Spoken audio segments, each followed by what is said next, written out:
Hello friends, आज हम लोग केमिकल इक्विलिब्रियम का लेक्चर नंबर 5 स्टार्ट करेंगे। आपको याद होगा लास्ट लेक्चर मैंने रिएक्शन कोएफिशिएंट्स के ऊपर बातचीत की थी और ये भी बताया था कि रिएक्शन कोएफिशिएंट का क्या असर पड़ता है इक्विलिब्रियम पे, रिएक्शन कोएफिशिएंट के वेरिएशन से क्या फर्क पड़ता है इक्विलिब्रियम पर। हम लोगों ने इक्विलिब्रियम कांस्टेंट के कुछ कैरेक्टरिस्टिक्स को भी जानने की कोशिश की थी। आज इस लेक्चर में हमारा मेन मकसद जो है ना, होमोजीनस इक्विलिब्रियम ऑफ लिक्विड्स के बारे में पढ़ना है, क्योंकि अब तक जितने भी हम लोगों ने इक्विलिब्रियम पढ़े हैं वो सब होमोजीनियस गैसियस इक्विलिब्रियम थे। तो होमोजीनियस लिक्विड इक्विलिब्रियम के बारे में पढ़ेंगे कुछ, और एक नए तरह का इक्विलिब्रियम पढ़ने की कोशिश करेंगे जिसको हम लोग हेट्रोजीनस इक्विलिब्रियम कहते हैं। ठीक है, इसके अलावा और भी कई चीजें हैं ना, लेट्स सी क्या आता है आगे। ठीक है, तो lecture number 5 homogeneous liquid equilibrium. अगर मान लीजिए एक इक्विलिब्रियम है, A liquid plus B liquid changes into C liquid plus D liquid. ठीक है, ऐसा एक इक्विलिब्रियम आ जाता है। ठीक है, अब ये जो एक इक्विलिब्रियम यहां घटित हो रहा है, ठीक है, इसका के इक्विलिब्रियम लिखते समय इस चीज का ध्यान रखना है, चूंकि सभी लिक्विड है इसलिए किसी का भी कॉन्सेंट्रेशन किसी के रेस्पेक्ट में नेग्लिजिबल नहीं है। अगर इनमें कोई एक गैस होता तो हम कहते हैं कि गैस से कॉन्सेंट्रेशन में वेरिएशन ज्यादा आएगा, उसके रेस्पेक्ट में लिक्विड का कम आएगा, तो हम लिक्विड के एक्टिव मास को या कॉन्सेंट्रेशन को 1 ले लेते थे। ऐसा मैंने पहले बताया अभी आपको। लेकिन चूंकि सारे लिक्विड हैं इसलिए हम किसी को नेग्लेक्ट नहीं कर सकते, तो हमें पूरा कॉन्सेंट्रेशन है, concentration of C to concentration of D by concentration of A into concentration of B. अगर इनके कुछ कोफिशिएंट होते ए बी सी डी, तो हम यहाँ पे सी डी ए बी ले देते हैं। ठीक है, तो क्या सीखा कि अगर होमोजीनियस लिक्विड इक्विलिब्रियम है, अगर ऐसा इक्विलिब्रियम है जिसमें है ना खाली लिक्विड इन्वॉल्व है, ठीक है, तो आप याद रखिए आपको सारे कॉन्सेंट्रेशन को के इक्विलिब्रियम में जगह देनी होगी। आइए इस चीज को सीखने के लिए एक क्वेश्चन करते हैं, इस चीज को समझने के लिए। क्वेश्चन क्या क्वेश्चन कहता है कि in an experiment, question in an experiment starting with 1 mole of ethyl alcohol C2H5OH ethyl alcohol, comma 1 mole of acetic acid, comma and 1 mole of water, and 1 mole of water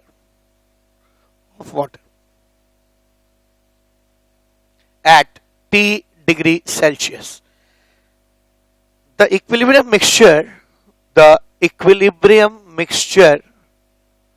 on analysis shows that 54.3% of acid is esterified.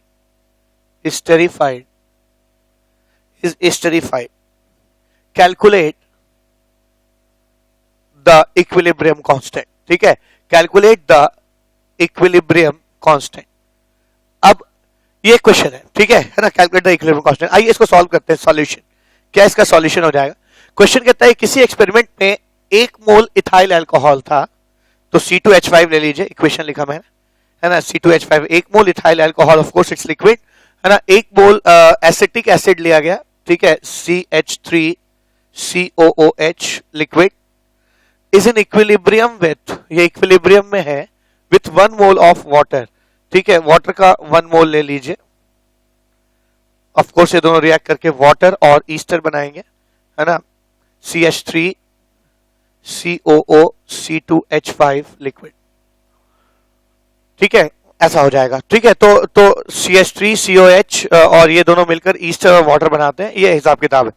अब कहा जा रहा है सबके शुरुआत में 1-1 मोल लिया गया। ठीक है, यानी 1 मोल अल्कोहल का लिया गया, 1 मोल एसिटिक एसिड का लिया गया, एसिटिक एसिड का भी 1 मोल है। ठीक है, 1 मोल एसिटिक एसिड का लिया गया, 1 मोल वाटर का लिया गया, ये 0 है। ठीक है, मैं मान ले रहा हूं कि इस वेसल का वॉल्यूम भी है। ठीक है, वैसे भी ये मैटर नहीं करेगा, आगे आपको पता चलेगा, लेकिन मान लीजिए इस वॉल्यूम का वेसल का जिसके अंदर ये एक्सपेरिमेंट हो रहा है उसका वॉल्यूम भी है। अब हम क्या लिख सकते हैं, जब इक्विलिब्रियम अटेन किया जाएगा तो हो सकता है कि 1 में से कुछ x चला जाए, 1 में से x चला जाए, ठीक है। इस खाली जगह को भरने के लिए रिएक्शन किधर जाएगा, फॉरवर्ड रिएक्शन में जाएगा, है ना। मैं आपको लेक्चर नंबर 7 में इसके बारे में लाशताली प्रिंसिपल के बारे में बताऊंगा, ठीक है। तो ये आगे की तरफ जाएगा, क्यों जाएगा ये मैं आगे बताऊंगा आपको। 1 प्लस एक्स, अब ध्यान दीजिए, ये एक जाता है तो ये एक जाता है, ये x जाएगा तो ये x जाएगा, ये एक जाता है तो ये एक बनता है, तो ये x जाएगा तो ये x बनेगा, ठीक है। और ये एक जाता है तो ये भी एक जाता है, ठीक है। तो ये x जाएगा तो ये x बनेगा। तो ये हिसाब किताब फाइनल आ गया, ठीक है। ये फाइनल चीज आ गई। अब हमें मालूम है कि एक होमोजीनियस लिक्विड इक्विलिब्रियम है, और अभी अभी मैंने कहा कि होमोजीनियस लिक्विड इक्विलिब्रियम में आप किसी भी टर्म को किसी टर्म के रिस्पेक्ट में नेग्लेक्ट नहीं कर सकते। इक्विलिब्रियम कांस्टेंट में सारे लिक्विड के कॉन्सेंट्रेशन होने चाहिए, ठीक है। तो मैं यहां पे क्या लिख सकता हूं, K equilibrium is equals to concentration of H2O into concentration of CH3 COO C2H5 by concentration of C2H5OH into concentration of CH3 COOH, ठीक है। ऐसे लिख सकता हूं। अब ध्यान देने वाली बात क्या है, इसको क्या लिख सकता हूं मैं, H2O का कॉन्सेंट्रेशन कितना है, 1 प्लस एक्स बाई वी, है ना। कॉन्सेंट्रेशन होता है number of moles divide by volume, ठीक है। ऐसे ही इसका कॉन्सेंट्रेशन कितना हो जाएगा, x डिवाइड बाय वॉल्यूम। इसका कॉन्सेंट्रेशन कितना हो जाएगा, C2H5OH का 1 minus X divide by V, और ये हो जाएगा, ये भी कॉन्सेंट्रेशन हो जाएगा 1 minus X divide by V, ठीक है। ऐसे आ जाएगा। अब मुझे इसकी वैल्यू निकालनी है, लेकिन क्वेश्चन में ये भी दिया हुआ है कि इक्विलिब्रियम पर equilibrium mixture on analysis shows 54.3% of acid is esterified, यानी एसिड का कितना परसेंट एस्टरिफाई हो गया है। देखिए, 1 मोल लेने पे x चला गया, x चला गया, तो कितना परसेंट एस्टरिफाई हो गया, 1 मोल लेने पे x मोल एस्टरिफाई हो गया, यानी एस्टरिफिकेशन कितना परसेंट हो गया, percentage of esterification is equal to number of moles esterified by number of moles taken into 100, ठीक है। और कितना परसेंट एस्टरिफाई हुआ है, 54.3, तो आप कह सकते हैं कि 54.3 is equal to x into 100, यानी x is equal to 0.543।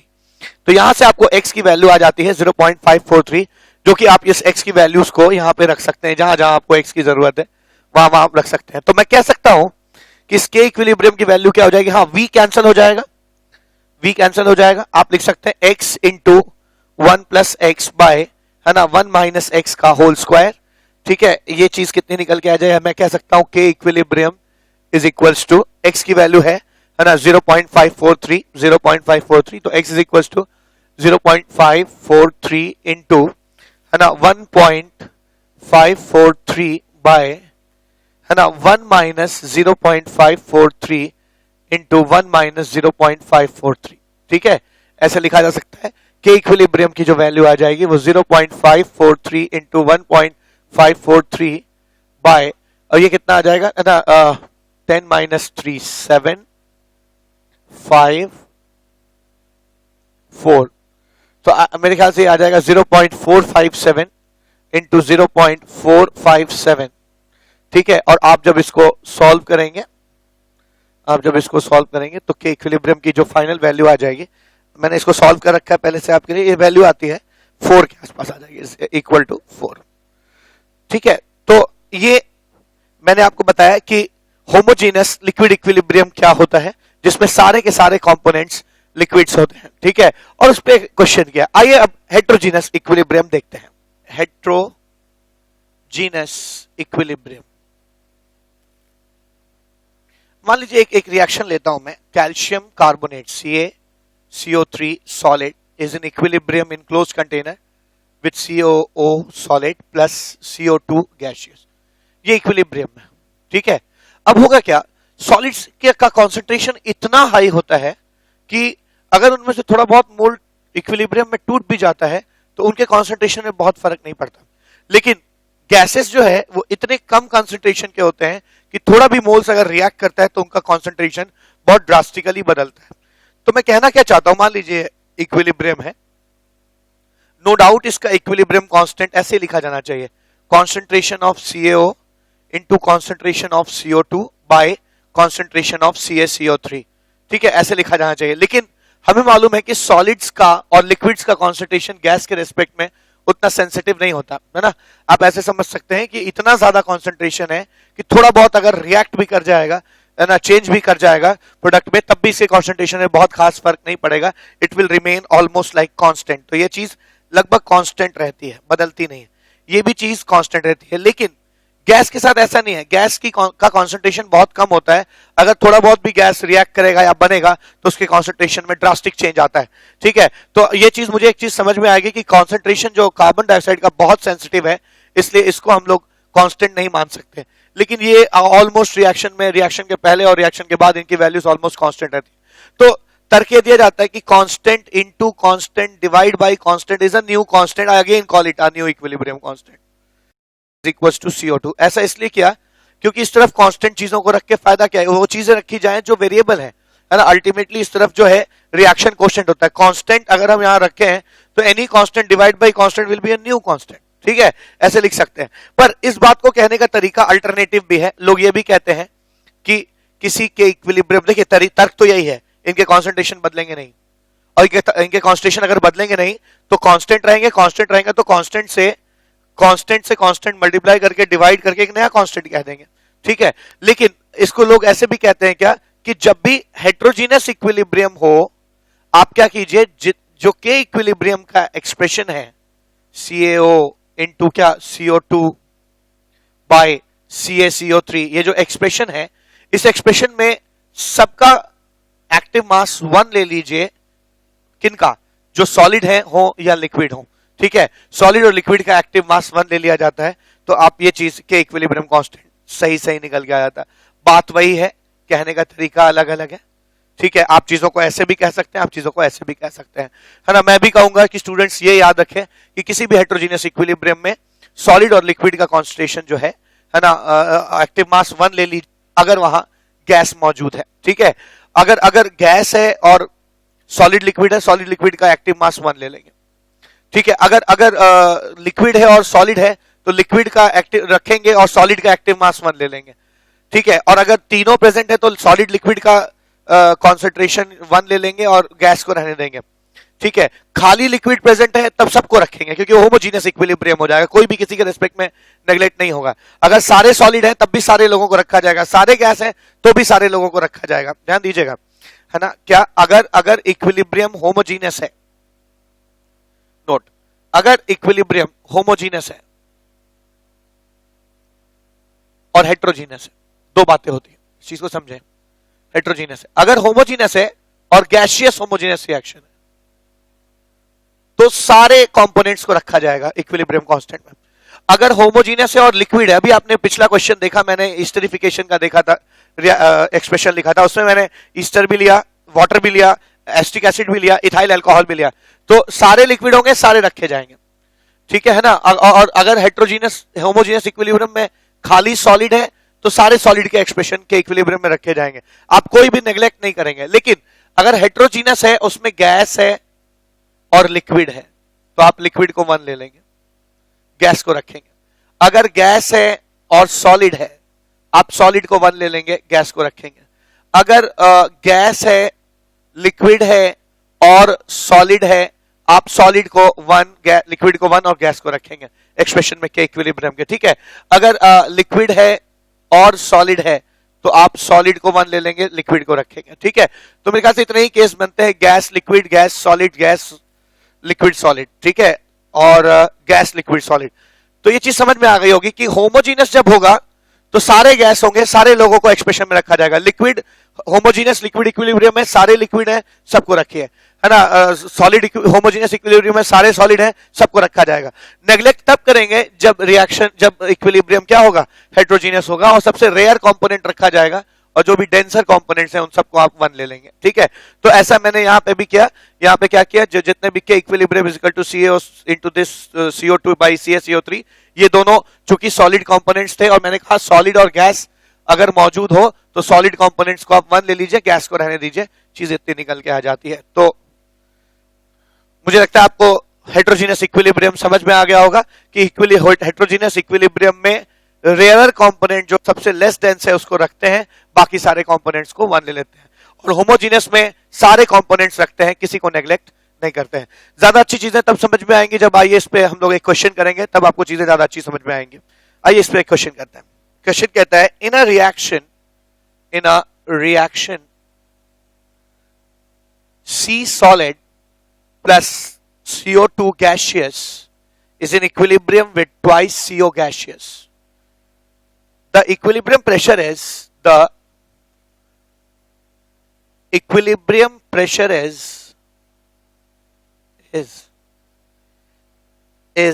12 atmosphere. If 50% of CO2 reacts, calculate Kp.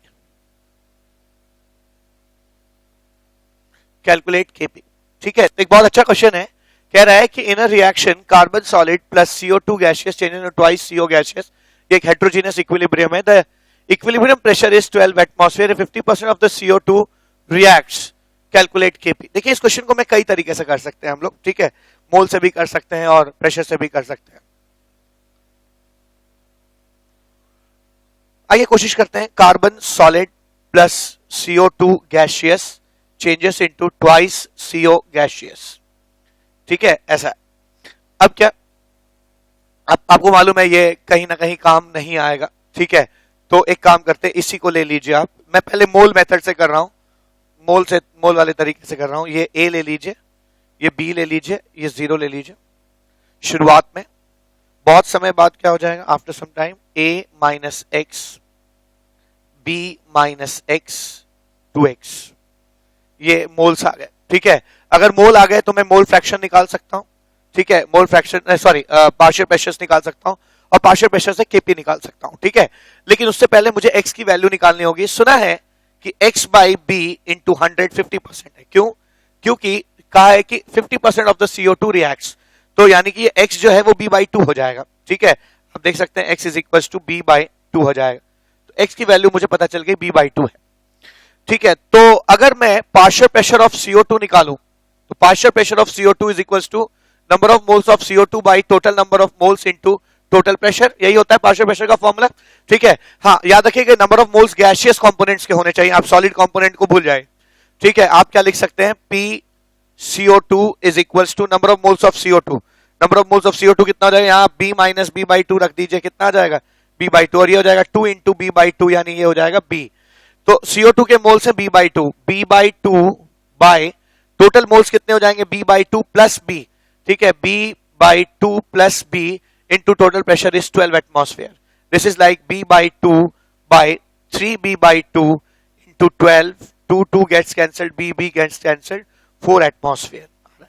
So pressure of carbon dioxide is 4, तो pressure of carbon monoxide will be of course 8 होगा, क्योंकि है ना 12 atmosphere total pressure है, तो इसको 8 होना होगा, क्योंकि दोनों के पार्शियल प्रेशर जोड़कर टोटल प्रेशर के बराबर होने चाहिए। अब अगर मुझे दोनों का पार्शियल प्रेशर पता चल गया है, ठीक है, तो मैं Kp बड़े आसानी से निकाल सकता हूं। Kp कैसे आ जाएगा, Kp is equal to partial pressure of, है ना, कार्बन मोनोऑक्साइड का whole square by partial pressure of carbon dioxide लिखूंगा मैं, partial pressure of carbon dioxide. Kp is equal to partial pressure of carbon monoxide is 8, so 8 का square by, है ना, 4 लिख दूंगा। Kp इज इक्वल टू 8 8 जा 64 bye 4, है ना, Kp is equal to 60। This is one of the way how it is suppose to be done, ठीक है। ये एक तरीका है चीजों को करने का। Kp की वैल्यू कितनी आ गई, है ना, 16 आ गई, ठीक। अब अगली चीज क्या, मैं इसका एक अल्टरनेटिव सॉल्यूशन भी देता हूं, एलिटर भी दिया जा सकता है। क्या, मान लीजिए अगर मुझसे प्रेशर दिया हुआ है और Kp पूछा है, तो मैं क्यों प्रेशर से पहले मोल या मोल फिर मोल से प्रेशर और फिर Kp निकालूं, मैं डायरेक्ट प्रेशर के टर्म्स में, है ना, चीजों को डील कर सकता हूं। क्योंकि आपको याद होगा पिछले 1-2 लेक्चर में मैंने बताया था कि इक्विलिब्रियम में we can treat pressure as moles, ठीक है। हम इक्विलिब्रियम में प्रेशर को मोल्स की तरह ट्रीट कर सकते हैं, ठीक है। तो यहां पे क्या लिख सकते हैं, carbon solid plus CO2 gaseous changes into twice CO gaseous. मान लीजिए ये रिएक्शन है, सॉलिड चूंकि पार्शियल प्रेशर में इंक्लूड नहीं होता, इसलिए इससे कोई मतलब नहीं है, इसको छोड़ दीजिए। इसका इनिशियल प्रेशर P0 ले लीजिए, इसका 0, ठीक है। अब P0 में से अगर आप P घटा देते हैं और ये 2p बनता है, यही होगा। सॉलिड को मैंने नेग्लेक्ट कर दिया क्योंकि केपी के एक्सप्रेशन में सॉलिड का कोई काम नहीं है, ठीक है ना। हमें केपी के एक्सप्रेशन में सिर्फ आप देख सकते हैं गैसेस का ही पार्शियल प्रेशर लिया जाता है। तो मैंने माना कि शुरुआत में कार्बन डाइऑक्साइड का पार्शियल प्रेशर पी नॉट था और ये 0 था, पी नॉट में से पी चला गया और यहां 2p बना।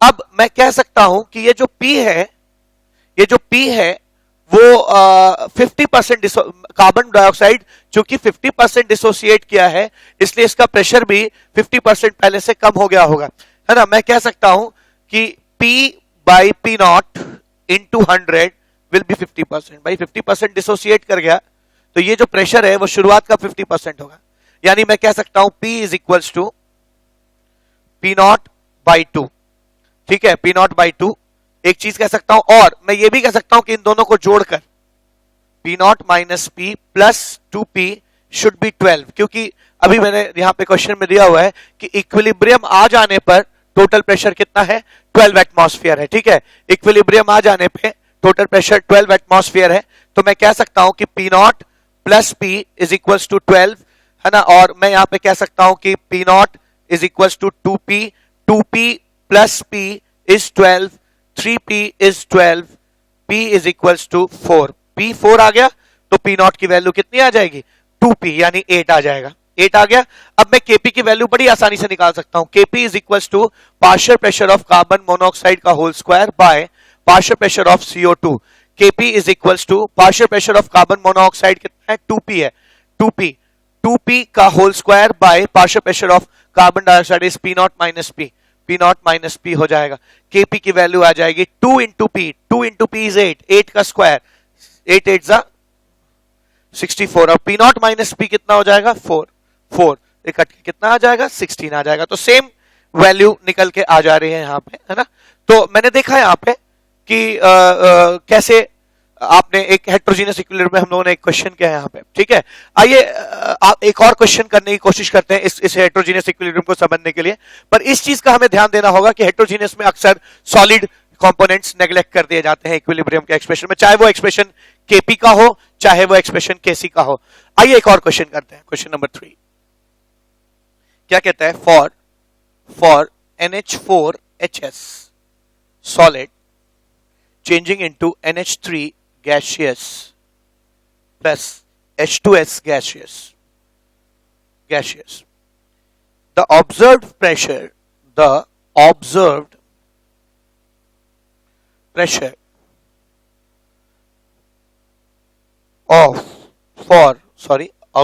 for reaction mixture is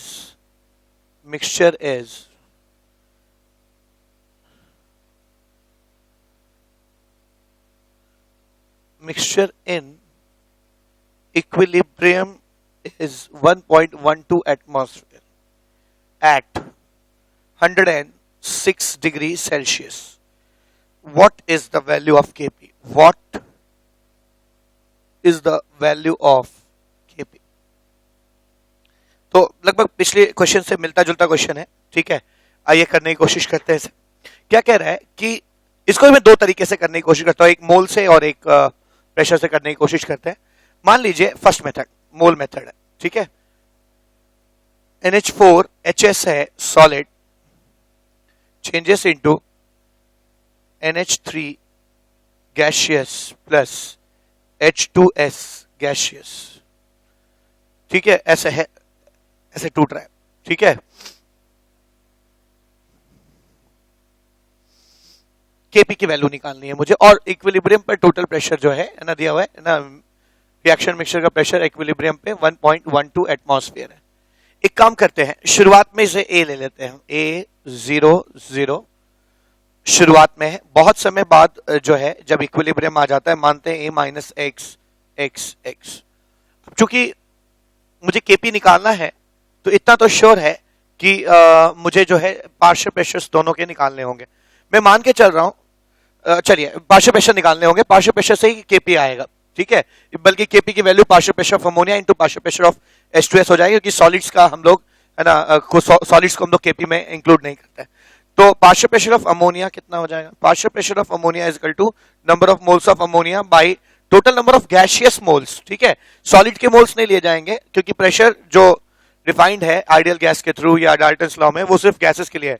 तो divide by total number of moles 2x into total pressure 1.12 atmosphere, x गया, यह आ जाएगा 0.56 एटमॉस्फेयर।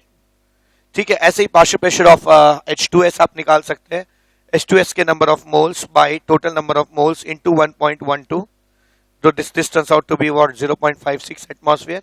तो आप कह सकते हैं कि Kp की वैल्यू बहुत आसानी से निकल गई यहाँ पे। Kp कितना आ जाएगा, partial pressure of ammonia into partial pressure of क्या H2S। Kp is equals to 0.56 into 0.56, यानी Kp की वैल्यू आप इसे मल्टीप्लाई कर लीजिए है ना, 0.56 इंटू 0.56 जो है 30,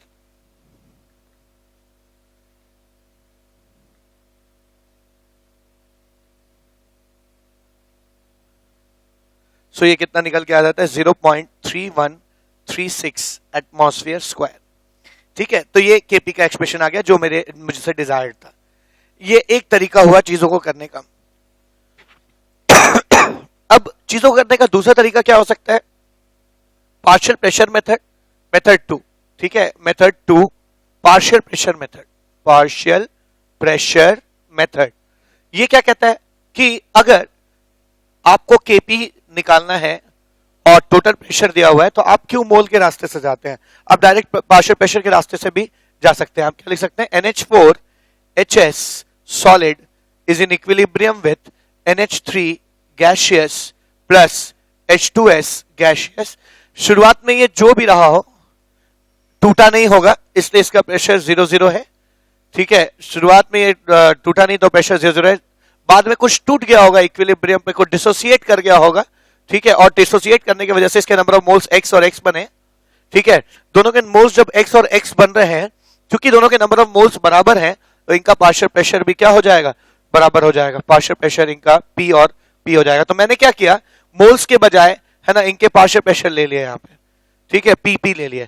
ठीक है, और सुना है, देखिए सॉलिड का तो पार्शियल प्रेशर होगा नहीं, इसलिए 0 है वो, लेकिन हमें मालूम है x मोल के लिए अगर प्रेशर P है तो ये भी x बना है, तो इसके लिए भी पार्शियल प्रेशर कितना होगा, P ही होगा। और ये दोनों P जोड़कर टोटल प्रेशर के बराबर होंगे, जिसकी वैल्यू मुझे दी गई है, कितना हो जाएगा 1.12। तो it turns out to be very very easy question, 0.56 आ गया। तो दोनों की वैल्यू प्रेशर की 0.56 हो गया। तो Kp की वैल्यू कितनी हो जाएगी, Kp is equal to partial pressure of ammonia into partial pressure of H2S which is equal to P into P, that is P square, that is 0.56 का होल स्क्वायर, that is 0.3136। ठीक है, तो ये दो questions मैंने, atmosphere square हो जाएगा of course. ठीक है, तो ये दो क्वेश्चंस मैंने आपको अभी कराए हेटेरोजेनियस इक्विलिब्रियम पर। हल्का सा आइडिया लग गया होगा आपको कि हेटेरोजेनियस इक्विलिब्रियम को कैसे डील करते हैं, कैसे सॉलिड कंपोनेंट्स को आप नेग्लेक्ट कर देते हैं। ठीक है, अब नेक्स्ट चीज क्या सीखनी है, जो कि एक बहुत ही वाइटल कंपोनेंट है इक्विलिब्रियम को समझने का, वो है डिग्री ऑफ डिसोसिएशन। ठीक है, तो आइए उसको समझने की कोशिश करते हैं। Degree of dissociation, degree of dissociation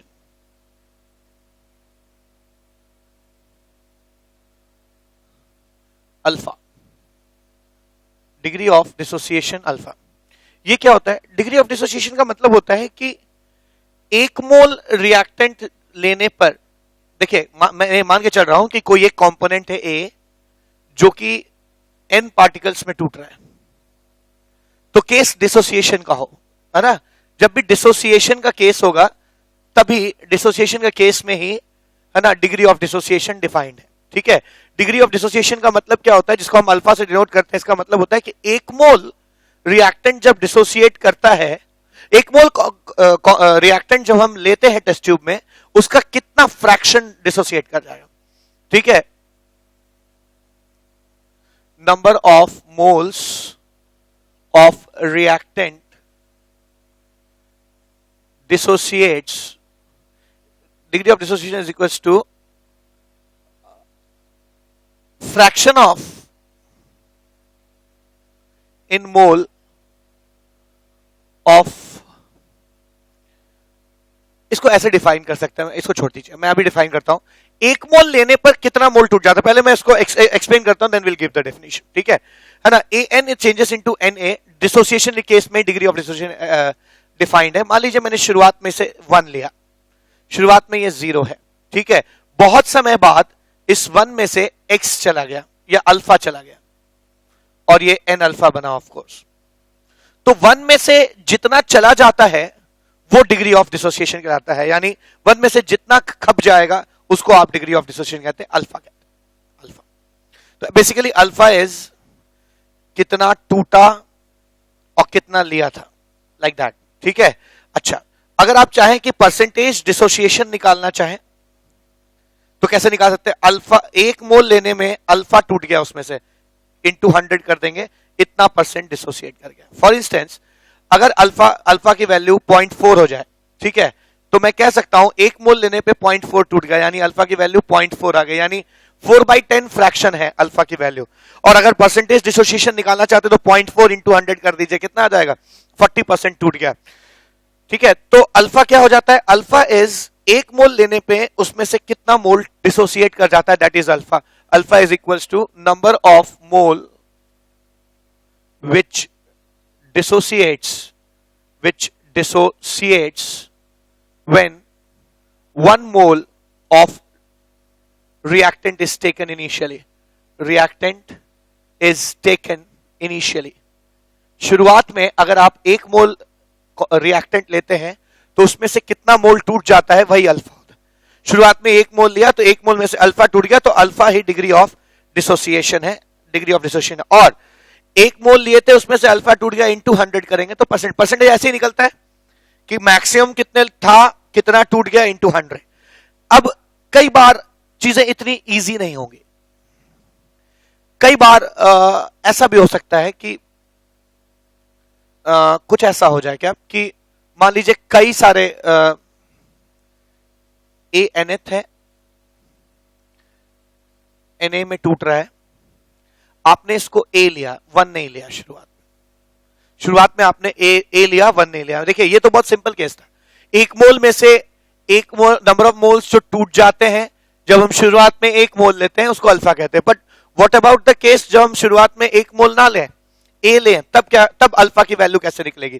तो अगर मैंने शुरुआत में ये ए लिया है और ये 0 है और बहुत समय बाद इक्विलिब्रियम के समय ये x चला जाता है, ऑफ कोर्स जब ये 1 जाता है तो ये n बनता है, तो x जाएगा तो कितना बनेगा? nx बनेगा, ठीक है। ऐसे लिखा मैंने एक्सप्रेशन। अब ध्यान दीजिए, जब मैं a लेता हूं तो x जाता है, मैं कह सकता हूं a लेने पर, a मोल लेने पे x मोल डिसोसिएट किया, मोल डिसोसिएट्स। तो 1 मोल लेने पर कितना डिसोसिएट करेगा? x by a mole dissociates. 1 mole लेने पर जितना डिसोसिएट करता है उसको हम अल्फा कहते हैं, यानी alpha is equal to x by a, ठीक है। Alpha is equal to x by a. फिर से कहूं, 1 मोल लेने पे 1 mole of reactant taken initially अगर हम 1 मोल रिएक्टेंट लेते हैं उसमें से कितना टूट जाता है उसको हम अल्फा कहते हैं। अगर शुरुआत में ए लिया है तो ए मोल लेने पे एक्स टूटा, 1 मोल लेने पे कितना टूटा? एक्स बाई ए। तो 1 मोल लेने पे जितना टूट रहा है उसको हम अल्फा कह देंगे, ठीक है। तो ये आपका अल्फा का एक्सप्रेशन आ गया। अगर 1 लेते हैं तो ऐसे हो जाएगा, और अगर आप 1 नहीं लेते हैं, ए मोल्स लेते हैं, तो ऐसे आएगा, ठीक है। अब आप कह सकते हैं कि नंबर ऑफ मोल्स, मैं जनरल केस ही ले रहा हूं, स्पेशल केस नहीं ले रहा हूं जहां मैंने 1 लिया है, मैं जनरल केस ले रहा हूं जहां मैंने ए मोल चीजें ली हैं। तो अगर कोई मुझसे पूछे कि number of moles before dissociation, an before dissociation कितना है, तो मेरा आंसर होगा ए मोल, ए प्लस 0, ठीक है। और अगर कोई पूछे number of moles after dissociation कितना है, तो मेरा आंसर होगा a minus x plus n x, यानी number of moles after dissociation कितना हो जाएगा? Number of moles after dissociation is equal to a plus n minus 1 x, ठीक है। A plus n minus 1 x, इतना आ जाएगा। तो ये एक जनरल फॉर्मूला की तरह ही ले लिया जाए, ठीक है। Number of moles after dissociation, moles after dissociation कितने होते हैं? मोल्स आफ्टर डिसोसिएशन, किसी भी जनरल एक्सप्रेशन में कितने मोल्स बचते हैं आफ्टर डिसोसिएशन? ए प्लस एन माइनस 1 एक्स, ठीक है। जहां पे ए इंटू एन माइनस 1 एक्स बच जाएगा। अच्छा, एक्स को हम लोग लिख सकते हैं, एक्स को लिख सकते हैं क्या? एक्स को लिख सकते हैं ए अल्फा, ठीक है। हम देख सकते हैं यहां पे एक्स को लिख सकते हैं हम ए इंटू अल्फा। मैं लिख सकता हूं x is equal to a alpha. तो इसको यहां रख देते हैं, अभी भी ये पूरा नहीं हुआ, ये करेक्ट एक्सप्रेशन नहीं है, ठीक है। इसको क्या लिख सकते हैं, number of moles after dissociation is equal to a plus n minus one. X को मैंने क्या ले लिया, ए अल्फा ले लिया, ए अल्फा हो गया, यानी n a number of moles after dissociation is equal to a into one plus n minus one into alpha.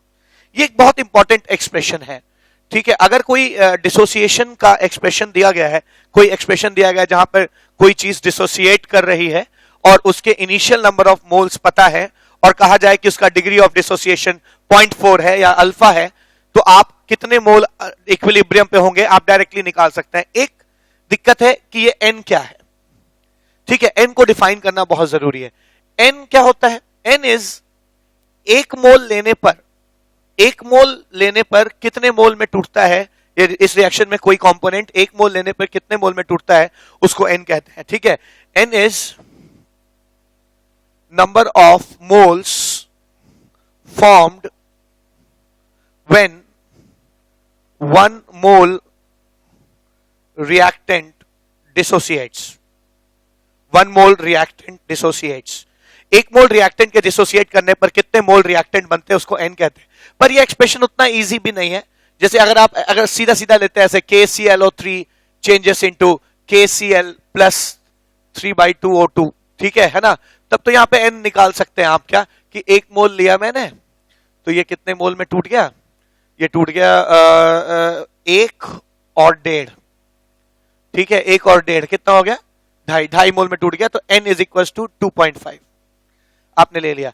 पर ऐसा भी तो रिएक्शन हो सकता है जहां आप या ये एक एक्सप्रेशन है PCl5 changes into PCl3 plus Cl2, तो यहां पे n की वैल्यू आप देख सकते हैं, मैंने 1 मोल लिया था, बाद में मुझे 2 मोल मिले, n की वैल्यू 2 हो गई, ठीक है। पर ऐसे भी रिएक्शंस हो सकते हैं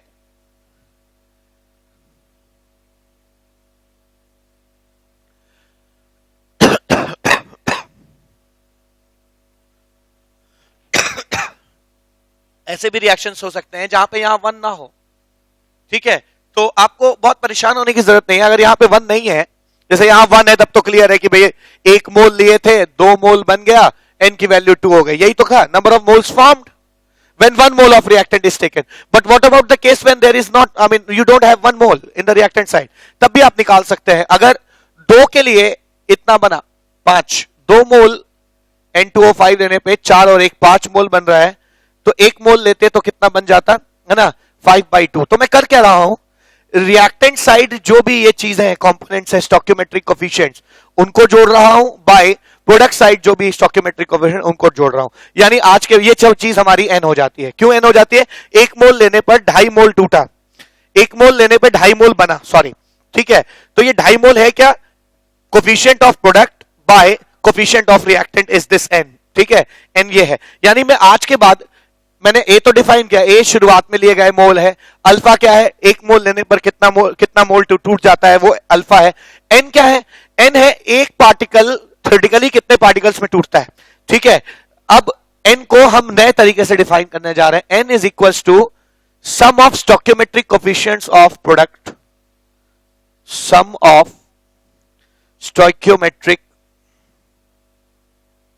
coefficients of product by sum of stoichiometric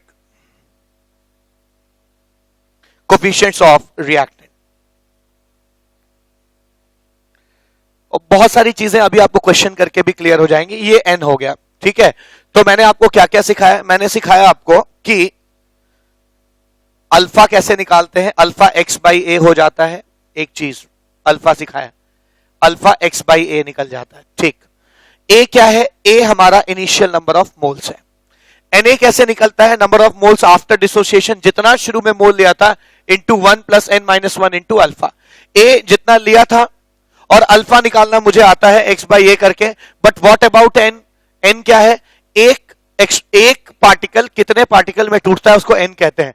अगर यहां एक पार्टिकल है तो कितने पार्टिकल में टूट रहा है आप डायरेक्टली जोड़ लिया आपने। लेकिन तब क्या, जब एक पार्टिकल ना हो, तो मैंने उसका भी एक्सप्रेशन बताया। अगर एक पार्टिकल नहीं है, कई सारे यहां पार्टिकल मौजूद है, तो एक काम कर सकते हैं, प्रोडक्ट में जितने स्टोइकियोमेट्रिक कोएफिशिएंट है बाय रिएक्टेंट में जितने स्टोइकियोमेट्रिक कोएफिशिएंट है उनको आप डिवाइड कर दीजिए, आपको n का एक्सप्रेशन मिल जाएगा। ठीक है, आइए n निकालने पर मैं एक आध क्वेश्चन और आपको करा देता हूं।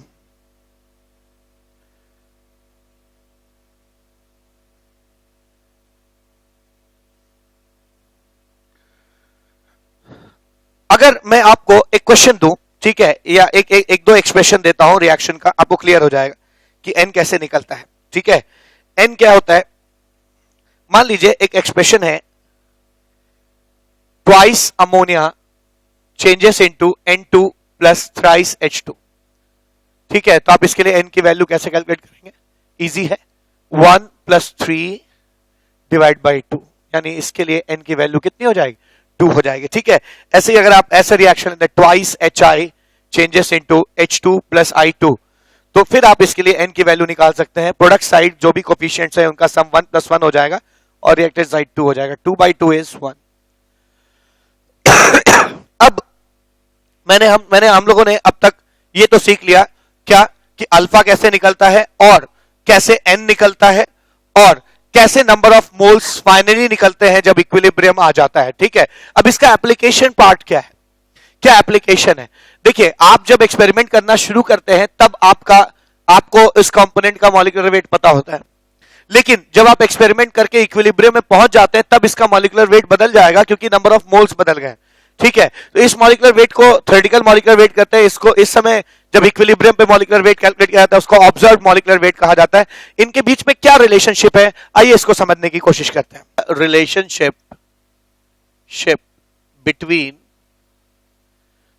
बिटवीन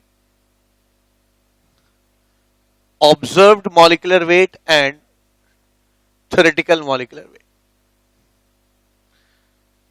मान लीजिए एक रिएक्शन है आपके पास, AN is changing into Na। ठीक है, एक पार्टिकल n पार्टिकल में टूट जाता है। ठीक है, शुरुआत में इसके 1 मोल है, इसका 0 है। मैंने अभी थोड़ी देर पहले बताया कि 1 मोल में से जो टूटता है, ठीक है, जो भी टूट जाता है उसको हम डिग्री ऑफ डिसोसिएशन कहते हैं। तो 1 माइनस अल्फा n अल्फा ऐसे हो जाएगा, n अल्फा हो जाएगा, है ना। A से अगर मान लीजिए 1 के लिए ये डिस्ट्रीब्यूशन है, तो अगर इसका A मोल शुरू में लिया गया है, देखिए आप बाजार में जाके क्या कहते हैं, 1 किलो आलू कितने का है, तो 1 किलो के लिए अगर चीजें पता रहती है तो आप 10 किलो के लिए मल्टीप्लाई करके निकाल लेते हैं। वैसे अगर 1 मोल्स के लिए ऐसा डिस्ट्रीब्यूशन है तो A मोल्स के लिए क्या हो जाएगा, आप A से मल्टीप्लाई कर देंगे, A से आपने मल्टीप्लाई कर दिया। ठीक है, अब जब डिसोसिएशन नहीं हुआ था तब इसका जो मॉलिक्यूलर वेट था उसको हम लोग थ्योरेटिकल मॉलिक्यूलर वेट कहते हैं।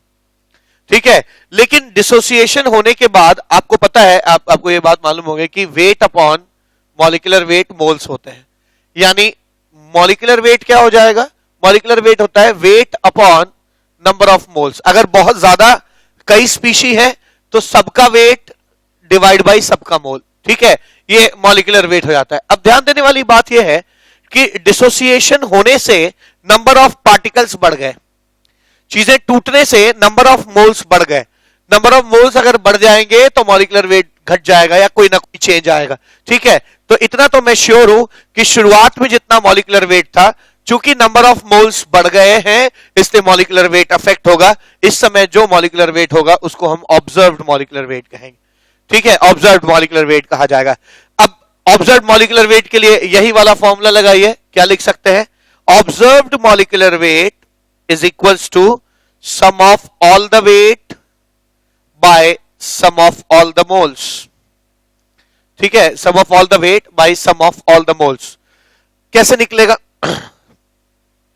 sum of all the weight आप तुरंत निकाल सकते हैं। कैसे, कितना वेट अभी है इस वक्त इक्विलिब्रियम पर, तो वेट के साथ आप कंजर्वेशन ऑफ मास लगा सकते हैं। अभी जो वेट है वो वही होगा जो शुरू में था। अभी जो इक्विलिब्रियम में टूटने, भाई इक्विलिब्रियम हमेशा एक क्लोज कंटेनर में आता है तो मास का तो लॉस होगा नहीं कहीं। ठीक है, मास का लॉस नहीं होगा, तो यानी अभी जो इक्विलिब्रियम पर टोटल वेट है it will be same as जितना शुरू में वेट था। ठीक है, शुरू में कितना वेट था, नंबर ऑफ मोल्स। अब वेट निकालने का क्या तरीका है, number of moles into molecular weight. तो वेट कैसे निकलेगा, नंबर ऑफ मोल्स जो शुरू में थे कितने थे, A इंटू शुरू में मॉलिक्यूलर वेट कितना था, जितना m थ्योरेटिकल था, आप लिख सकते हैं m थ्योरेटिकल, ठीक है, m थ्योरेटिकल लिख दिया, bye total number of moles at equilibrium. Equilibrium पर मोल्स कितने हैं, दोनों को जोड़िए, इक्विलिब्रियम पे टोटल नंबर ऑफ मोल्स आ जाएंगे a into 1 minus alpha plus a n alpha, यानी आप कह सकते हैं a into 1 minus alpha plus n alpha, यानी n को आप क्या लिख सकते हैं, a into 1 plus n minus 1 alpha, ठीक है, ये n की वैल्यू आ गई, इस चीज को मैं यहां रख रहा हूं। तो total number of moles equilibrium पर कितने हो जाएंगे, इक्विलिब्रियम पर जो टोटल नंबर ऑफ मोल्स हैं वो है a into 1 plus n minus 1 into alpha, ठीक है, a गेट्स कैंसल्ड आउट, आप लिख सकते हैं observed molecular weight is equals to theoretical molecular weight upon 1 plus n minus 1 alpha, ठीक है, n माइनस 1 अल्फा, ये आपका थ्योरेटिकल और ऑब्जर्व्ड मॉलिक्यूलर वेट के बीच में रिलेशनशिप आ जाएगा, ठीक है, ये दोनों के बीच में रिलेशनशिप है। और अब क्या आपको पता है वेपर डेंसिटी क्या होती है, ठीक है, सिंस हम जानते हैं, मैंने ये मोल कॉन्सेप्ट में पढ़ाया भी है, लेक्चर 3rd या 4th में है, ठीक है, आप देख सकते हैं। वेपर डेंसिटी जो होती है वो फिलहाल कहां से आता है मैं यहां पे नहीं बता रहा हूं, पर इतना होता है कि मॉलिक्यूलर वेट अपॉन 2 होता है। मैंने ये चीज मोल कॉन्सेप्ट में बताई है कि ये चीज कैसे आती है कि vapour density is equal to molecular weight upon 2, ठीक है, तो यहां पे मैं बस इसको मेंशन कर रहा हूं। अब यहां पर दो वेपर डेंसिटी हो सकती है, एक जो आप एक्सपेक्ट करते हैं थ्योरेटिकल वेपर डेंसिटी, और एक जो वेपर डेंसिटी आप ऑब्जर्व करेंगे, क्यों, क्योंकि वेपर डेंसिटी मॉलिक्यूलर वेट पे डिपेंड कर रही है और मॉलिक्यूलर वेट यहां पे बदल जा रहा है, ठीक है। तो अगर मैं कहूं आपसे कि यहां पर जो है D, capital D is vapour density without dissociation, तो जाहिर सी बात है इसकी वैल्यू कितनी हो जाएगी, इसकी हो जाएगी डिसोसिएशन के बिना मॉलिक्यूलर वेट था m थ्योरेटिकल अपॉन 2, ठीक है, m थ्योरेटिकल अपॉन 2, और let D be the vapour density after dissociation, तो डिसोसिएशन होने के बाद जो मॉलिक्यूलर वेट है, क्योंकि vapour density molecular weight upon 2 आती है, डिसोसिएशन होने के बाद, डिसोसिएशन हो जाने के बाद वेपर डेंसिटी कितनी है, m ऑब्जर्व्ड है, ठीक है, तो आप लिख सकते हैं m ऑब्जर्व्ड डिवाइड बाई 2, ठीक है, m ऑब्जर्व्ड डिवाइड बाई 2 लिख सकता हूं, यानी मैं यहां पे लिख सकता हूं कि m theoretical is 2 into capital D, और मैं लिख सकता हूं m observed is 2 into small d, ठीक है, ये दो बातें मुझे अभी समझ में आई, ठीक है। एक काम करते हैं, इन दोनों वैल्यूज को मैं यहां सब्स्टिट्यूट करता हूं, यहां पे सब्स्टिट्यूट करता हूं, क्या आ जाएगा, मैं लिख सकता हूं m ऑब्जर्व्ड को लिख सकता हूं 2 into d is equals to 2 into capital D by, है ना, 1 plus n minus 1 into alpha, ठीक है, 2 गेट्स कैंसल्ड आउट, यानी मैं क्या लिख सकता हूं, जो डेंसिटी डिसोसिएशन के बाद आती है वो डेंसिटी कितनी होती है, वो डेंसिटी होती है शुरुआत में जो डेंसिटी थी, वेपर डेंसिटी थी, by 1 plus n minus 1 into alpha, जहां n क्या है, n है एक पार्टिकल कितने पार्टिकल में टूटा है उसको हम n कहते हैं, इसको निकालने का मैंने आपको तरीका बताया था, और यहां पर अल्फा जो है वो डिग्री ऑफ डिसोसिएशन है, ठीक है, d जो है वो वेपर डेंसिटी है तब जब डिसोसिएशन हो चुका है, और कैपिटल D तब की डेंसिटी है जब डिसोसिएशन नहीं हुआ है, ठीक है ना, डिसोसिएशन नहीं हुआ है। तो ये एक इंपॉर्टेंट फॉर्मूला आ गया। कई बार इस फॉर्मूले को है ना लोग ऐसे भी लिखते हैं, क्या लिख देते हैं कि आप इसको चेंज भी किया जाता है, इसको इधर भेज दीजिए, इसको इधर ले आइए, क्या आ जाएगा, है ना, 1 plus n minus 1 alpha is equal to d by D, 1 इधर भेज दीजिए, क्या आ जाएगा, n minus 1 into alpha is equal to d by D minus 1, n minus 1 into alpha is equal to d minus d by D, ठीक है, और alpha को क्या लिख सकते हैं आप लिख सकते हैं अल्फा इज इक्वल्स टू, है ना, d minus d by d into n minus 1 alpha, n minus 1 लिख सकते हैं। तो कई बार ये फॉर्मूला भी इस्तेमाल किया जाता है डिग्री ऑफ डिसोसिएशन निकालने के लिए। अगर आपको d पता है, d कौन सी डेंसिटी है जो डिसोसिएशन के पहले थी, d कौन सी डेंसिटी है जो ऑब्जर्व डेंसिटी डिसोसिएशन के बाद है, d भी डिसोसिएशन के बाद की डेंसिटी है, ठीक है। तो तो अल्फा कैसे निकलता है, D minus d upon d into n minus one alpha. ठीक है, तो यहां पे मैंने मॉलिक्यूलर वेट जो डिसोसिएशन के पहले था और डिसोसिएशन के पहले था और बाद था उसके बीच में रिलेशनशिप बताया। मैंने आपको यह भी बताया कि डेंसिटी, वेपर डेंसिटी जो डिसोसिएशन के पहले थी और बाद में जो होगी उनके बीच में क्या रिलेशनशिप है। और मैंने यहां पे आपको यह भी बताया कि कैसे वेपर डेंसिटी जो डिसोसिएशन के पहले और बाद में थी वो उनकी वैल्यूज अगर पता है तो आप अल्फा निकाल सकते हैं। इवन मॉलिक्यूलर वेट के साथ भी आप ऐसे ही कर सकते हैं। क्या आप लिख सकते हैं, बिल्कुल आप इसको इस फॉर्मूले को और एक्सटेंड कर सकते हैं। बिल्कुल यहां से उठाइए, यहां से भी आप वही कर सकते हैं। क्या कि आप इधर 1 plus n minus one alpha को बेच के m theoretical minus m observe, फिर 1 इधर चला जाएगा तो एकदम वैसा ही फॉर्मूला आ जाएगा। क्या आ जाएगा, m theoretical minus m observed by m observed into n minus one is degree of dissociation. ठीक है, अब चीजों को और अच्छा समझने के लिए आइए इस पे कुछ क्वेश्चंस करते हैं। क्वेश्चन नंबर 1, एक क्वेश्चन है जो कहता है कि PCl5 gaseous is dissociating into PCl3 gaseous plus chlorine gaseous। ठीक है, अगर if degree of dissociation is alpha, if degree of dissociation is equal to alpha and total pressure at equilibrium and total pressure at equilibrium is P, calculate Kp। तो एक छोटा सा question है जिसमें कहा गया कि PCl5 ऐसे डिसोसिएट कर रहा है, क्या सॉल्यूशन हो जाएगा, है ना। अगर PCl5 ऐसे डिसोसिएट करता है, PCl5 gaseous changes into PCl3 gaseous plus chlorine gaseous। आपको Kp निकालना है, आप निकाल सकते हैं 1, शुरुआत में इसको 1 मोल ले लीजिए, 1 0 0। जब इक्विलिब्रियम आ जाएगा तो 1 माइनस अल्फा अल्फा अल्फा। अगर एक मोल के लिए ऐसा डिस्ट्रीब्यूशन है तो ए मोल के लिए क्या होगा, ए आप मल्टीप्लाई कर दीजिए, ए अल्फा ए अल्फा। अब Kp निकालने के लिए आपको सबका पार्शियल प्रेशर आना चाहिए। तो पार्शियल प्रेशर कैसे निकलता है, partial pressure is equals to mole fraction into total pressure. Mole fraction कैसे आ जाएगा, PCl5 के moles at equilibrium by total moles. अगर आप इनको जोड़ेंगे तो ये आ जाएगा A इंटू 1 प्लस अल्फा, ये आ जाएगा 1 minus alpha by 1 plus alpha into P। ऐसे ही पार्शियल प्रेशर ऑफ PCl3 कितना हो जाएगा, partial pressure of PCl3 is mole fraction of PCl3 into total pressure. Mole fraction कितना हो जाएगा, A alpha bye A into PCl5 का मोल fraction कैसे निकलेगा, PCl5 के moles by total number of moles. Total number of moles कैसे आ जाएंगे, इन तीनों का सम। ठीक है, इन तीनों का सम कितना आ जाएगा, A इंटू 1 प्लस अल्फा। ये कैंसिल हो गया, this is like alpha P by 1 plus alpha. ठीक है, इसी तरह से आप प्रेशर ऑफ क्लोरीन भी निकाल सकते हैं। Partial pressure of chlorine is equals to number of moles of mole fraction of chlorine into total pressure.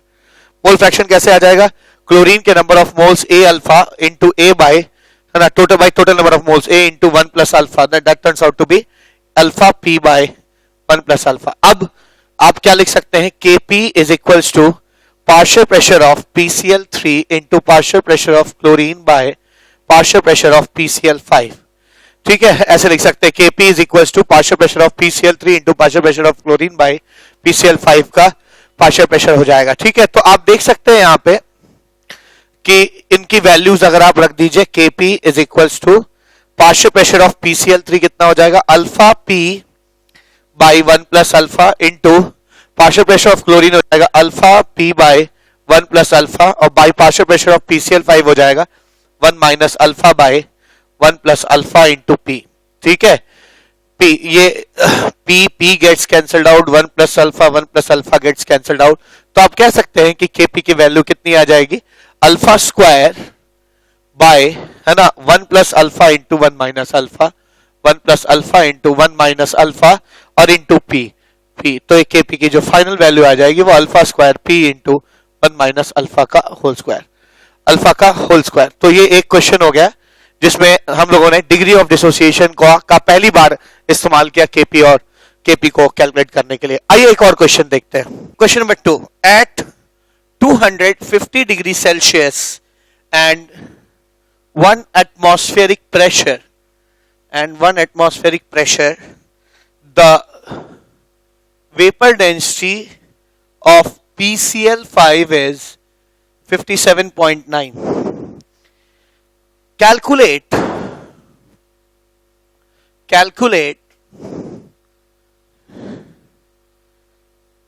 first Kp of the reaction and second percentage dissociation when P is doubled. When P is doubled.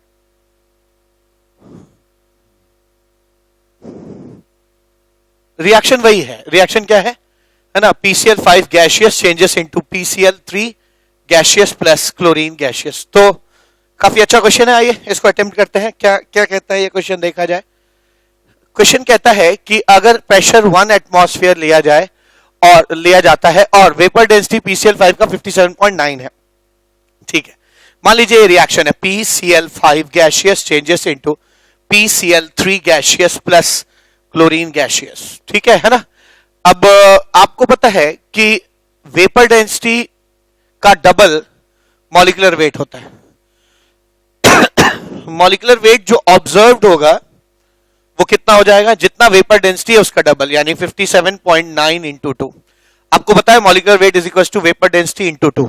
तो observed molecular wait कितना हो जाएगा, observed molecular wait हो जाएगा 57.9 into 2. 2 9s are 18, 2 7s are 14, 1 15, 1 यहाँ पे 5 और 2 5 are 10 11. 115.8 observed molecular weight है. थ्योरेटिकल मॉलिक्यूलर वेट PCl5 का कितना हो जाएगा, PCl5 का थ्योरेटिकल मॉलिक्यूलर वेट हो जाएगा फास्फोरस का 31 और क्लोरीन का 35.5 इंटू 5. ठीक है, तो दिस लाइक 31 प्लस 5 5 25, 27 इतना, एंड दिस इज लाइक 208.5. अब आपको पता है कि यहां क्या है, 1 0 0 1 माइनस अल्फा अल्फा अल्फा. ये शुरुआत में है, ये बहुत समय बाद है. शुरुआत में इसके मोल्स 1 है, 0 है, 0 है. 1 में से अल्फा गया, अल्फा बना. ठीक है ना. और अगर ए मोल्स है तो ए से आप मल्टीप्लाई कर दीजिए. इसको ऐसे लिख दिया मैंने. ठीक है, ए से मल्टीप्लाई कर दिया. अब आपको मैंने अभी थोड़ी देर पहले ही है ना डिराइव करके बताया है कि थ्योरेटिकल मॉलिक्यूलर वेट और ऑब्जर्व्ड मॉलिक्यूलर वेट में क्या रिलेशनशिप होता है. Theoretical molecular weight is equal to observed molecular weight by 1 plus n minus 1 into alpha. ठीक है ना, ये आ जाएगा. तो जहां पे n क्या है, एक पार्टिकल कितने पार्टिकल में टूट रहा है, यहां एक पार्टिकल 2 पार्टिकल में टूट रहा है, n की वैल्यू 2 हो जाएगी. थ्योरेटिकल कितना है, sorry m observed is equals to m theoretical by this thing. ठीक है, तो यहां से मुझे अल्फा मिल जाएगा, अल्फा आ जाएगा. कितना आ जाएगा, m ऑब्जर्व्ड कितना, 115.8. 115.8 is equals to m theoretical हो जाएगा 208.5 बाय 1 प्लस n की वैल्यू 2 है, 2 माइनस 1 इंटू अल्फा. ठीक है, मैं यहां पे क्या लिख सकता हूं, यहां पे लिख सकता हूं मैं 115.8 is equals to 208.5 by 1 plus alpha implies 1 plus alpha is equals to 208.5 by 115.8. 1 plus alpha is equals to, ठीक है, तो that involves calculation. ठीक है, यहाँ पे कैलकुलेशन है, आप इसको कैलकुलेट करेंगे तो क्या निकल के आएगा.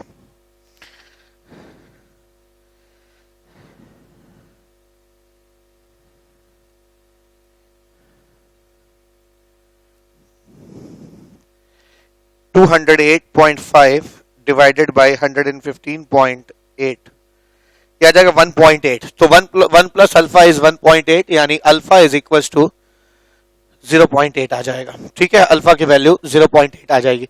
तो यहां मैंने अल्फा निकाल लिया इसका. अब अगर मुझसे पूछा गया कि इसका केपी कितना होगा, ठीक है, तो आप केपी बड़े आराम से निकाल सकते हैं. अगर टोटल प्रेशर 1 एटमॉस्फेयर है तो फिर आप केपी निकाल सकते हैं. कैसे, सबके पार्शियल प्रेशर निकाले जाए. ठीक है, पार्शियल प्रेशर ऑफ PCl5 कितना हो जाएगा, मोल fraction into total pressure. Total pressure 1 atmosphere है, मोल फ्रैक्शन कितना हो जाएगा PCl5 का, PCl5 के moles by total moles, total moles आ जाएंगे A इंटू 1 प्लस अल्फा। ठीक है, तो PCl5 के moles A into 1 minus alpha. अभी पिछले क्वेश्चन में हम लोगों ने इसे कैलकुलेट किया है, ये आ जाएगा 1 minus alpha by 1 plus alpha, यानी ये इसको ऐसे रहने देते हैं, अभी बाद में अल्फा की वैल्यू सब्स्टिट्यूट करेंगे। ऐसे ही पार्शियल प्रेशर ऑफ PCl3 निकाल सकते हैं, मोल fraction of PCl3 into total pressure. ठीक है, मोल फ्रैक्शन PCl3 का कैसे निकल जाएगा, PCl3 के मोल्स यानी A alpha by total number of moles A into 1 plus alpha, A gets cancelled out, so this is like alpha by 1 plus alpha. ठीक है, और पार्शियल प्रेशर ऑफ क्लोरीन भी निकल आएगा, इतना ही आ जाएगा क्योंकि क्लोरीन के भी नंबर ऑफ मोल्स उतने ही है। ठीक है, A अल्फा है तो ये आ जाएगा A alpha bye A into 1 plus alpha into 1 atmosphere, A gets cancelled out and this is like alpha by 1 plus alpha. Now Kp की वैल्यू आप बड़े आसानी से कैलकुलेट कर सकते हैं, Kp is equals to partial pressure of PCl3 into partial pressure of chlorine by partial pressure of PCl5.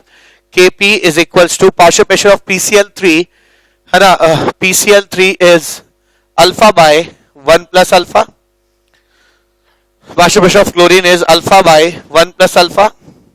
ठीक है, partial pressure of chlorine alpha by 1 plus alpha, partial pressure of PCl5 is 1 minus alpha by 1 plus alpha. ठीक है, ये cancel हो जाएगा, this is like alpha square by 1 plus alpha into 1 minus alpha, alpha square by 1 minus alpha का square यानी 0.8 का whole square bye 1 minus 0.8 का whole square, सो आ जाएगा 0.64 बाय 1 माइनस 0.64। ठीक है, दिस इज लाइक 0.64 बाय है ना 0.36, और आप जब इसको कैलकुलेट करेंगे ठीक है तो ये वैल्यू आ जानी चाहिए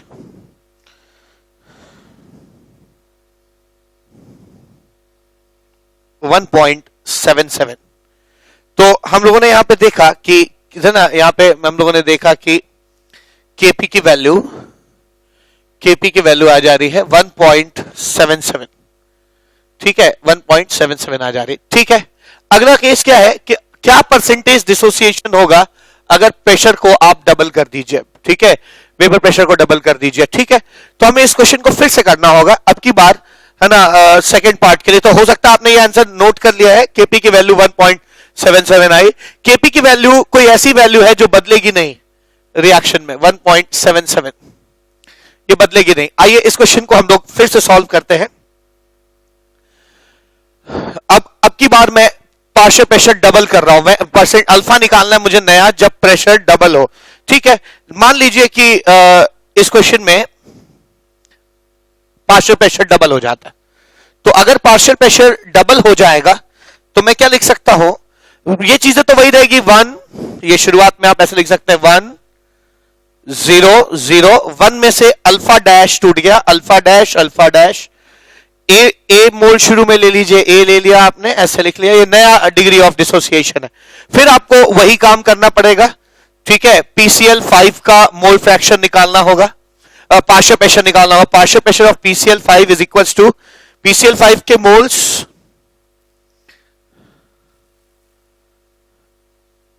bye total moles into total pressure 2 atmosphere.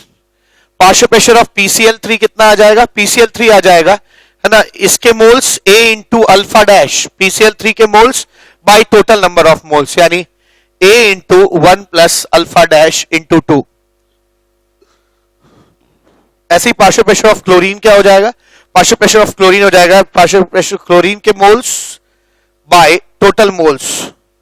ठीक है, A into 1 plus alpha dash into 2, A cancel हो गया।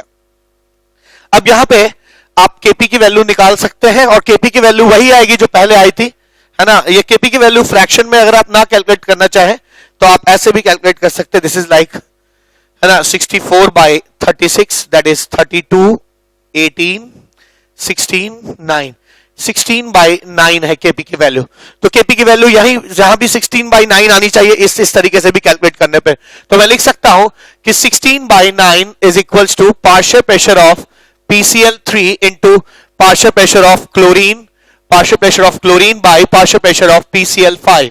ठीक है, this is like 16/9 is equals to, ठीक है, लिख सकते हैं 16/9 इज इक्वल्स टू PCl3 का कॉन्सेंट्रेशन कितना हो जाएगा, alpha dash by 1 plus alpha dash into 2 into chlorine का हो जाएगा alpha dash by 1 plus alpha dash into 2 by PCl5 का कॉन्सेंट्रेशन कितना हो जाएगा 1 minus alpha dash by 1 plus alpha dash into 2, ठीक है, 2 गेट्स कैंसल्ड आउट, ठीक है, 2 कैंसल आउट हो गया, 1 प्लस अल्फा डैश कैंसिल हो गया, आप लिख सकते हैं 16/9 is equals to alpha dash का whole square into 2 by 1 plus alpha dash into 1 minus alpha dash is 1 minus alpha dash का होल स्क्वायर, ठीक है, ये चीज निकल के आ जाएगी यहां पे, आप यहां से अल्फा डैश के लिए सॉल्व कर सकते हैं, वैल्यू आ जाएगी, क्या आ जाएगा, इसको आप लिख सकते हैं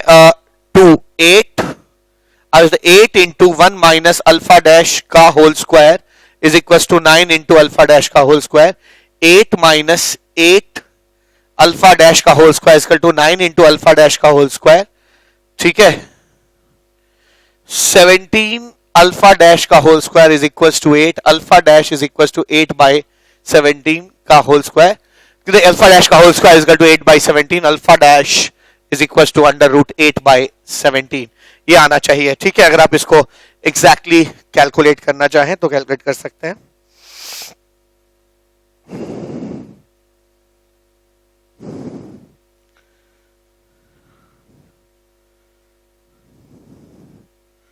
ये आ जाएगा 0.6855, तो अल्फा डैश की वैल्यू आ जाएगी 0.6855, तो ये नया डिग्री ऑफ डिसोसिएशन होगा, या अगर कोई परसेंटेज डिसोसिएशन पूछता है तो आप इसमें 100 मल्टीप्लाई कर दीजिए, तो परसेंटेज डिसोसिएशन जो नया आ जाएगा वो आ जाएगा, है ना, alpha dash into 100, that is percentage dissociation is equals to 68.55% dissociation होगा, ठीक है, तो ये एक बहुत अच्छा क्वेश्चन था जिसमें, है ना, हमें शुरुआत में 1 एटमॉस्फेरिक प्रेशर दिया हुआ था और मुझसे केपी पूछा गया, फिर इस क्वेश्चन में ये सीखने वाली बात थी कि केपी चाहे किसी भी कंडीशन में निकालिए, अगर आप टेम्परेचर नहीं बदलते हैं तो केपी की वैल्यू उतनी की उतनी ही रहेगी, ठीक है ना, उतनी की उतनी ही रहेगी। फिर केपी जब हमने निकाल लिया तो फिर हमसे पूछा है डिग्री ऑफ डिसोसिएशन कितना होगा अगर हम प्रेशर को डबल कर देते हैं, ठीक है, और वो भी हम लोगों ने कैलकुलेट किया और, है ना, चीजें जो है 68.55% डिसोसिएशन निकल गया है, ठीक है। आइए एक और क्वेश्चन करते हैं इस कॉन्सेप्ट के ऊपर। Question number 3, the vapor density of a mixture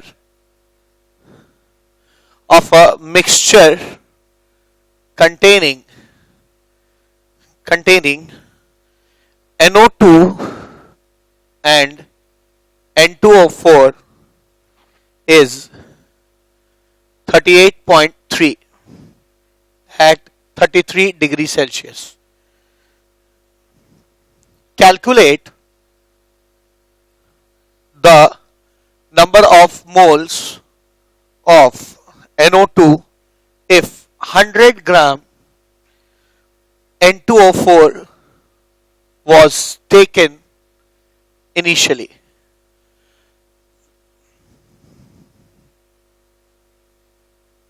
तो मैं चाहूंगा कि पहले जो व्यूवर्स है इस वीडियो को पॉज करके खुद इसको अटेम्प्ट करने की कोशिश करें, ना हो तो फिर आप मेरा सॉल्यूशन देखें, ठीक है। क्या कहता है ये क्वेश्चन, सॉल्यूशन क्या हो जाएगा कि जाहिर सी बात है आपने N2O4 शुरू में लिया है और ये डिसोसिएट कर रहा है NO2 में, और वेपर डेंसिटी जो ऑब्जर्व्ड है, ठीक है, वेपर डेंसिटी इस मिक्सचर की जो ऑब्जर्व्ड है, वेपर डेंसिटी ऑब्जर्व्ड जो है वो 38.3 है, ठीक है, और शुरू में कह रहा है calculate the number of moles of NO2 if 100 ग्राम, शुरुआत में N2O4 का वेट जो था वो 100 ग्राम था, तो कह रहा है कि NO2 के नंबर ऑफ मोल्स कितने होंगे, है ना, इक्विलिब्रियम पे NO2 के मोल्स कितने हो जाएंगे, ये पूछा जा रहा है, ठीक है। आप ऐसा करते हैं 1 0 1 माइनस अल्फा 2 अल्फा लिख सकते हैं ऐसा, ठीक है। शुरुआत में इसका 1 मोल था, क्यों मैं अल्फा का सहारा ले रहा हूं, क्योंकि मुझे ऑब्जर्व्ड वेपर डेंसिटी पता है, तो तो मुझे ऑब्जर्व्ड मॉलिक्यूलर वेट मिल जाएगा, और थ्योरेटिकल मॉलिक्यूलर वेट कैलकुलेट करूंगा तो मुझे अल्फा की वैल्यू आ जाएगी, और मुझे अल्फा की वैल्यू आ जाएगी तो मुझे सारी चीजें पता चल जाएंगी। ठीक है, तो एक काम करते हैं, N2O4 चेंजेस इनटू NO2, शुरुआत में 1 लिया, 0 1 माइनस अल्फा 2 अल्फा। मान लीजिए N2O4 के मोल्स A हैं, ठीक है, A मोल्स है शुरुआत में, तो A मल्टीप्लाई कर दीजिए आप ऐसे। ये तो हमें जो पूछा गया है हम लोगों को कि number of moles of NO2 at equilibrium, उसकी वैल्यू हो जाएगी 2 into alpha into A, 2 into alpha into ए निकालना है, अल्फा निकालना है। ए तो आप तुरंत निकाल सकते हैं, A is initial number of moles of N2O4, जो कि बड़ी आसानी से आ जाएगा, weight of N2O4 divide by molecular weight of N2O4, ठीक है ना, weight upon molecular weight number of moles होता है, तो ए की वैल्यू आ जाएगी weight 100 gram divide by molecular weight 14 2 जा 28 एंड 16 4 जा 64, ठीक है ना, ये आ जाएगा 92। ये ए की वैल्यू आ गई, तो मुझे ए भी पता है, 2 की वैल्यू मुझे मालूम है, अल्फा बस मुझे निकालना बाकी है। अल्फा कैसे आ जाएगा, तो ऐसा करते हैं, वेपर डेंसिटी ऑब्जर्व्ड है तो मॉलिक्यूलर वेट भी ऑब्जर्व्ड आ जाएगा, observed molecular weight will be 2 into vapour density observed, that is 3 2 जा 6 16 76.6 76.6 आ जाएगा observed molecular wait. Theoretical molecular wait कितना आ जाएगा N2O4 का, अभी हम लोगों ने निकाला, थ्योरेटिकल मॉलिक्यूलर वेट जो है वो 92 है, मैं लिख सकता हूं कि थ्योरेटिकल मॉलिक्यूलर वेट जो है वो 92 है। अब ऑब्जर्व्ड मॉलिक्यूलर वेट और थ्योरेटिकल मॉलिक्यूलर वेट के बीच में क्या रिलेशनशिप है, मैंने अभी आपको थोड़ी देर पहले थ्योरी में पढ़ा है, observed molecular weight is equals to theoretical molecular weight by 1 plus n-1 alpha, ठीक है, ऐसे लिख सकते हैं, है ना। और ऑब्जर्व्ड मॉलिक्यूलर वेट कितना आया है, ये रहा, ठीक है, ये आ जाएगा 76.6, तो ऑब्जर्व्ड है 76.6 is equals to theoretical 92 by 1 plus n। n होता है एक पार्टिकल कितने पार्टिकल में टूट रहा है, यहां एक पार्टिकल 2 पार्टिकल में टूट रहा है, 2 माइनस 1 इंटू अल्फा, ठीक है। मैं इस चीज को इधर लेके आ रहा हूं, आप क्या लिख सकते हैं, आप लिख सकते हैं कि 76.6 इज इक्वल टू 92 बाय, है ना, 1 plus alpha, 1 plus alpha is equal to 92 by 76.6, 1 plus alpha is equal to, आप इन दोनों का रेशियो ले लीजिए, क्या आ जाएगा, 92 डिवाइडेड बाय 76.6, तो ये आ जाएगा 1.2 आ जा रहा है, तो दिस इज लाइक 1.2, तो अल्फा इज इक्वल टू 0.2। अब मुझे अल्फा मिल गया, तो मुझे number of moles of NO2 निकालना बड़ी बात नहीं है, नंबर ऑफ मोल्स ऑफ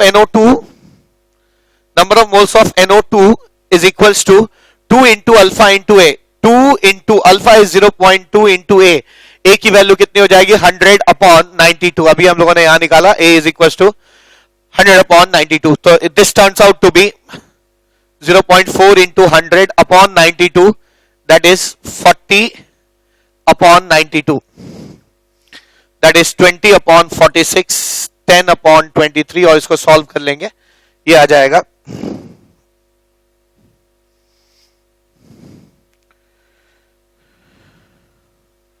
तो आ जाएगा 0.4347 मोल्स, 0.4347 मोल्स। तो अगर कोई पूछे कि what is the answer, what is the number of moles of N2O4, तो आप कह सकते हैं 0.4347 मोल्स इसका आंसर हो जाएगा, ठीक है। तो एक क्वेश्चन यहां पे भी हम लोगों ने किया जिसमें अल्फा दिया हुआ था और नंबर ऑफ मोल्स इक्विलिब्रियम पे पूछा गया। इस लेक्चर का आइए लास्ट क्वेश्चन करते हैं, जो आपकी clarity alpha, observed molecular weight और थ्योरेटिकल मॉलिक्यूलर वेट के प्रति और बढ़ाएगा।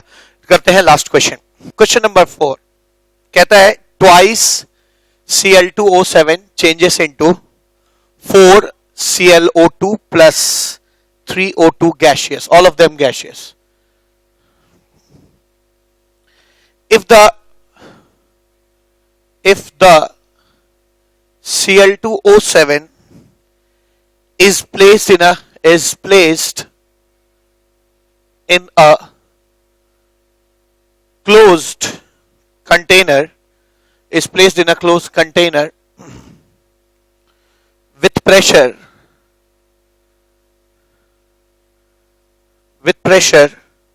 of 500 mm of mercury and equilibrium pressure was found to be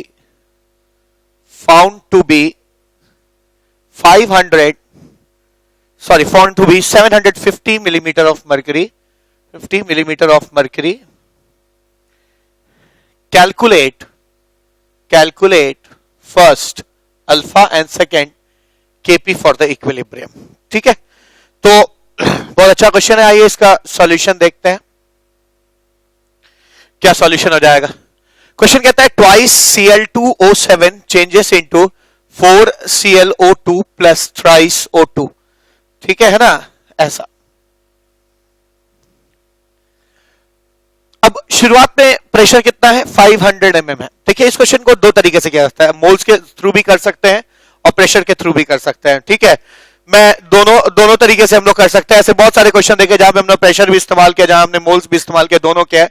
तो यहां मैं डायरेक्टली ना प्रेशर के माध्यम से कर रहा हूं, क्योंकि आपने बहुत सारे ऐसे क्वेश्चंस देखे हैं जहां मैंने है ना मोल्स को, प्रेशर को मोल्स की तरह लिया है. ठीक है, तो यहां पे भी वही फंडा जो मैंने पहले बताया था कि ट्रीट प्रेशर एज मोल्स. ठीक है, मोल्स की तरह ट्रीट करिए. शुरुआत का प्रेशर कितना है, 500 500 माइनस 2p 4p 3p. ठीक है, अच्छा ये शुरुआत का है और ये इक्विलिब्रियम पे है.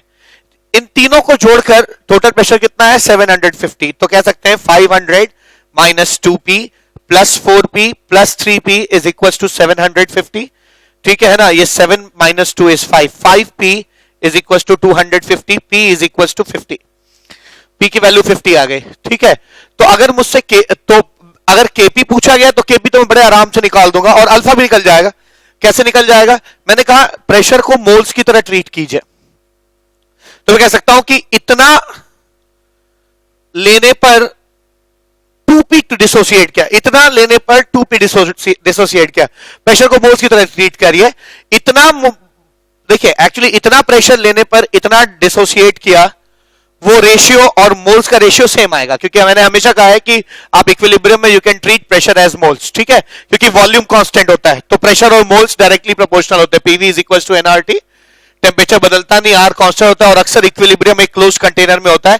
तो प्रेशर और मोल्स डायरेक्टली प्रोपोर्शनल होता है. तो जो प्रेशर्स के लिए ट्रू है वो मोल्स के लिए भी ट्रू होगा, यानी you can treat pressures as mole. ठीक है, मैं यही करने वाला हूं. भले ये प्रेशर है, मैं मोल की तरह ट्रीट करूंगा. क्या होगा, 500 मोल लेने पर 2p, p 50 है, 100 टूटा डिसोसिएट किया. या आप कह सकते हैं चूंकि प्रेशर और मोल्स डायरेक्टली प्रोपोर्शनल है, तो 500 mm प्रेशर लेने पर 100 mm प्रेशर के बराबर गैस डिसोसिएट कर गई. तो 1 mm लेने पर कितना डिसोसिएट करता, 100 upon 500. एक लेने पर जितना डिसोसिएशन होता है that is called alpha. So alpha is like 0.2. Alpha की वैल्यू 0.2 आ जाएगी यहां पे.